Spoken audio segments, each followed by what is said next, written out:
na ginagamit sa intelligence operations. Kaugnay ng aligasyon laban sa kanya ukol sa mga pekeng pangalan ng benepisyaryo, sinabi ni BP Inday na plano niyang tugunan ang usapin sa impeachment trial. Ipinubayan na rin niya sa kanyang mga abogado ang pangalap ng ebidensya at affidavit para kontrahin ng paratang. Git din niya na hindi dapat ituring kaagad na totoo ang pahayag ng miyembro ng Kamara ukol sa pekeng pangalan dahil ang mga nagtrabaho sa intelligence operation ay gumagamit talaga ng alias katulad ni James Bond.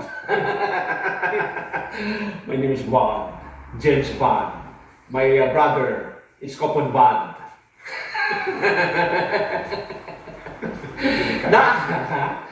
Nais naman ni VP Sara na magbigay linaw ito sa impeachment trial. Dagdag pa niya, mayroon dalawang intelligence experts sa kanyang legal team na magsisilbing resource persons sa panahon ng paglilitis.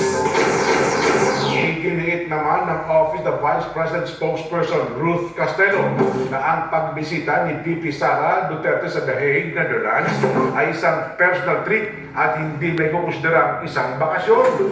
Hindi niya ibig sabihin na nasa The Hague si VP Sara ay hindi na nagtatrabaho ang kanyang opisina. Sinabi pa po ni Castelo na kahit nasa malayo ang Vice Presidente, magagawa pa rin ng OVP ang kanilang mga trabaho. Nanatili rin nakasubaybay ang Chief of Staff lalo na sa mga mahalagang desisyon na dapat gawin.